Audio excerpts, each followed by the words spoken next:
9 independent research teams identified 5 lakh studies on the subject of diets and cancers. An expert panel of 21 very senior scientists reviewed the findings and made judgments based on the evidence. They found that red meat, including beef, pork and lamb, as well as processed meats, significantly increase the risk of colorectal cancer, which is an intestinal cancer. The panel recommended that one should eat plenty of vegetables, fruits and whole grains and limit the amounts of red and processed meats.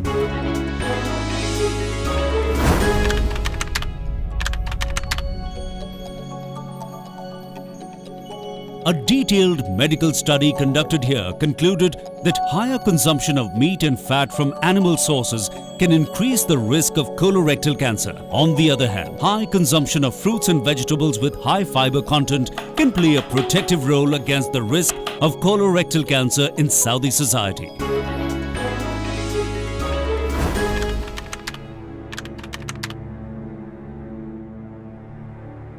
A comprehensive statistical health study conducted here concluded that red meat intake is strongly associated with increased risks of prostate cancer among Pakistani men.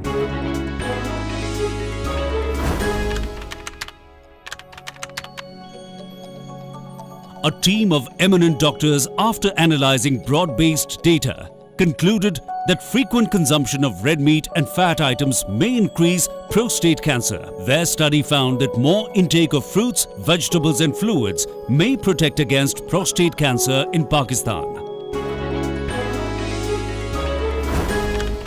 Evidence collected by top medical scientists of the university convincingly established that red meat and processed meat increased colorectal cancer risk.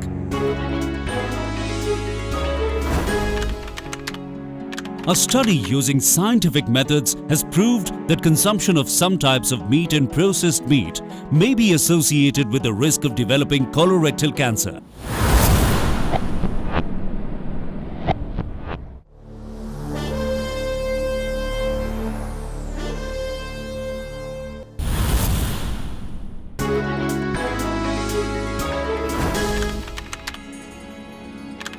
Meat eaters can be hazardous neighbors too. A group of scientists conducted a study here to show that just living next door to eating joints engaged in frying and barbecuing meats may pose a hazard. They measured the cancer risk in people living in the vicinity of such eateries. They found that the highest risk of cancer came from Chinese restaurants, followed by Western and barbecue kitchens. Red meat is not meant for humans. If you process it by either curing it, salting it, or even heating it at high temperatures, not only it's going to harm the person who is taking it, because it's going to cause far higher chance of cancer, because there is formation of those polycyclic aromatic hydrocarbons, the heterocyclic amines, but also the people who are making that meat and are inhaling those fumes at a constant interval, even their risk of cancer and other lifestyle illnesses goes up. A new study by Harvard researchers found eating processed meats leads to poorer sperm quality. They asked 156 men about their eating habits. Those who ate more processed meat appeared to have a lower percent of well-shaped sperm. So it's been seen that not only are the sperms abnormal, and not only are they morphologically abnormal, the count is lower. In addition to that, they have lower fertilizing ability. Toxics thrive on meat. Meat is the biggest dietary source of pesticides and chemicals, because meat cannot be washed like fruits and vegetables. Studies show that a mother can pass these harmful substances to her fetus through intake of meat. The animals are grazing on grounds and especially having water which is also leached with a lot of insecticides and pesticides, which have like DDT, DDE. These are known as endocrine disrupting chemicals or persistent organic pollutants. Their levels build up in the animal's protein. So when you actually consume this, it's been found that they can alter your hormonal milieu. And it's very important that especially when pregnant mothers have it, it affects the developing in utero, the offspring that is developing.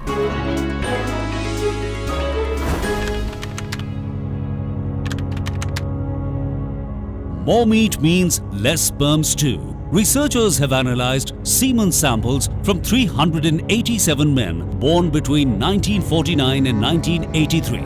Data on their mother's diet during pregnancy was compiled too. It was found that pregnant women who ate beef 7 or more times a week may be producing sons with 24.3% lower sperm counts. Data suggests that maternal beef consumption and foreign substances in beef may alter a man's testicular development in the womb itself. This would in future adversely affect this reproductive capacity. While this has been suggested in some recent studies that if mothers take a lot of red meat and processed meat and do not take adequate amount of vitamins and minerals, then yes, there is a chance that some of their the babies born compared to a vegetarian mother would have more chance of having some congenital abnormality, which includes some degree of lower sperm count and maybe infertility in long term. So it's been seen that mothers who have higher levels of these insecticides and pesticides built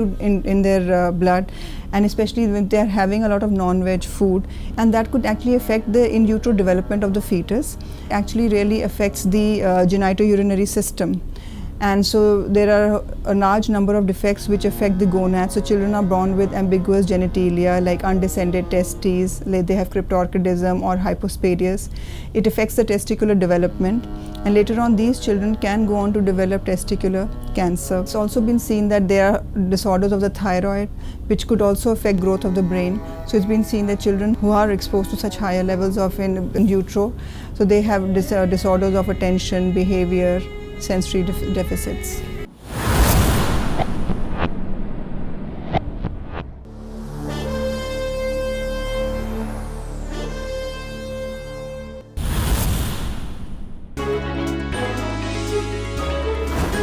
November 18, 2009, Hipple Cancer Research Center, Dayton, Ohio. Egg consumption data from 1964 to 1994 of 34 countries was derived from World Health Organization and Food and Agriculture Organization. This data of egg intake was analyzed for its correlation with colon and rectal cancers. This study found that eating eggs was associated with an increased risk of colon and rectal cancers at the population level.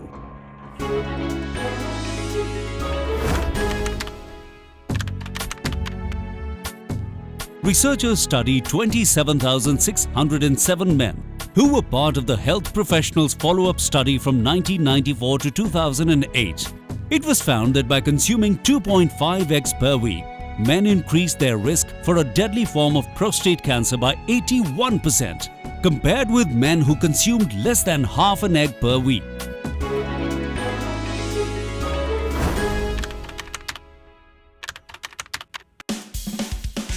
"14 studies involving 320,778 subjects sought to establish the relationship between egg consumption and the risk of contracting cardiovascular diseases and diabetes. It was found that those who consumed the most eggs had a 19% increased risk for developing cardiovascular diseases and 68% higher risk for contracting diabetes, as compared with those who ate the fewest eggs.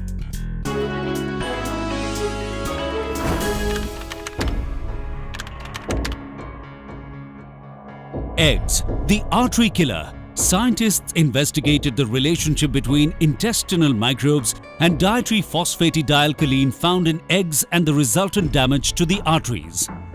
The egg yolk also has 250 milligrams of phosphatidylcholine, which is converted by the intestinal bacteria into something harmful for the arteries, especially in people with renal failure. It's called trimethylamine. Trimethylamine is oxidized in the liver to trimethylamine oxide, TMAO. TMAO causes atherosclerosis in animal models, and in the Cleveland Clinic, 4,000 patients referred for coronary angiograms. They were given 2 hard-boiled eggs as a test dose and then had measurement of the TMAO levels. The patients in the top quartile of TMAO had 2.5 times the risk of coronary disease.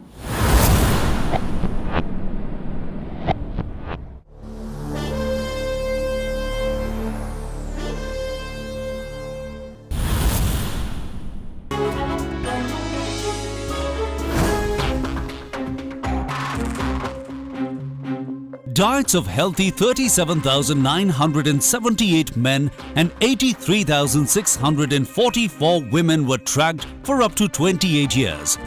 The risk of death increased by 13% and 20% for those consuming red meat and processed meat respectively. Red meat consumption was found associated with an increased risk of cardiovascular disease and cancer mortality.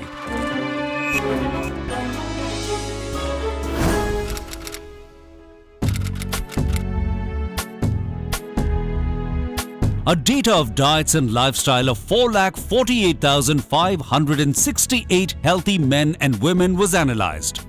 Researchers found that those consuming more than 160 grams per day of processed meat products had a 30% increased risk of death from cardiovascular diseases compared with those who consumed only 10 to 20 grams per day.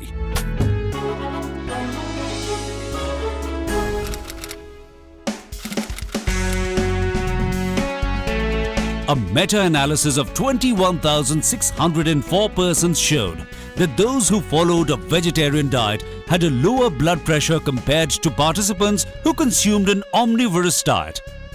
Study participants who followed a vegetarian diet typically have higher fiber and potassium intakes, lower fat intakes and a lower body mass index compared to those who followed an omnivorous diet.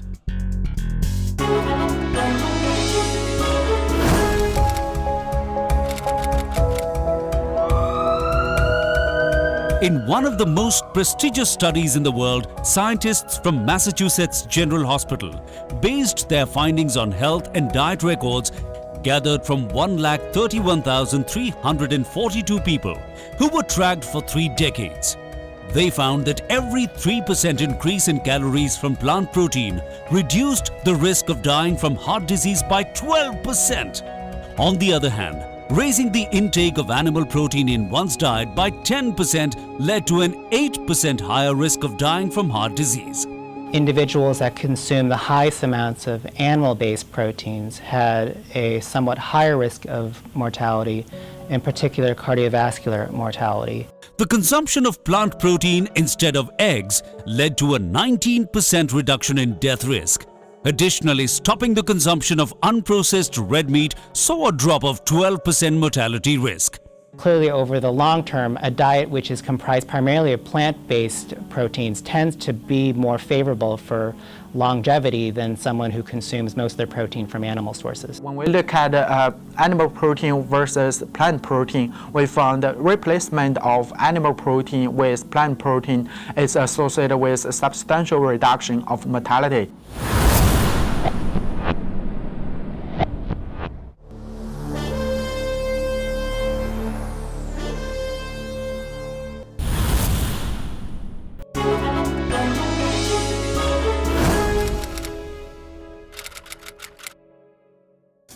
A 17-year follow-up study was conducted with 8,401 Seventh-day Adventists.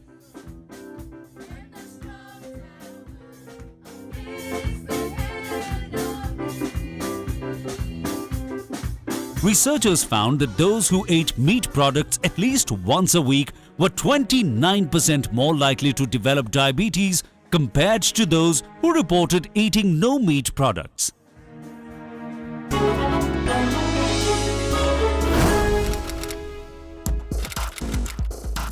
A case-controlled study was performed with a total of 234 cases diagnosed with type 2 diabetes and 468 cases free of the disease.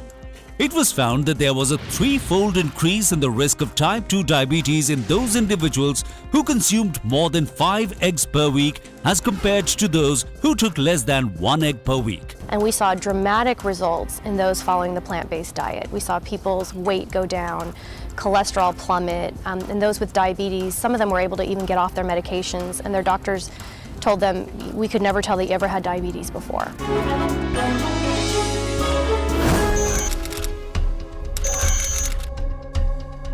About 17,000 people were followed for 12 years.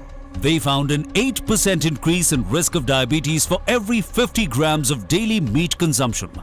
The increased risk of diabetes could be due to presence of some typical substances found in meat. For example, saturated and trans fatty acids, dietary cholesterol, protein and amino acids, heme iron, sodium, nitrites and nitrosamines, and advanced glycation end products. As we say, glycotoxin is known to cause a major role in increasing oxidative stress, which causes increased insulin resistance and hence diabetes and its complications. And it is byproduct of meat.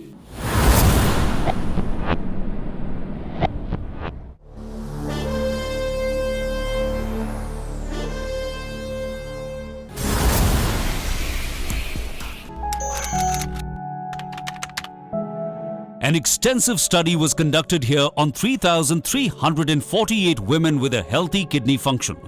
They concluded that higher dietary intake of animal fat or 2 or more servings per week of red meat resulted in a decline in their kidney function. They found no association between intake of protein or fat from plant sources and kidney function decline.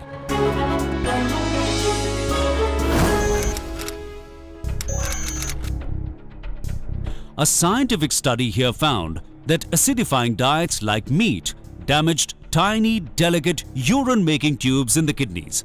To neutralize the excess acid produced from a meat diet, kidneys produce ammonia, which being alkaline neutralizes the acid.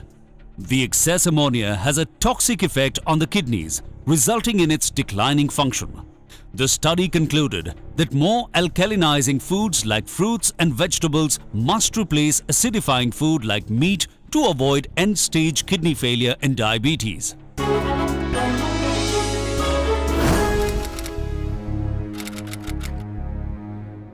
The study concluded that animal protein is associated with increased uric acid in urine and serum. The higher purine content of fish compared to beef or chicken is reflected in higher 24-hour urinary uric acid. Stone formers should be advised to limit the intake of all animal proteins, including fish.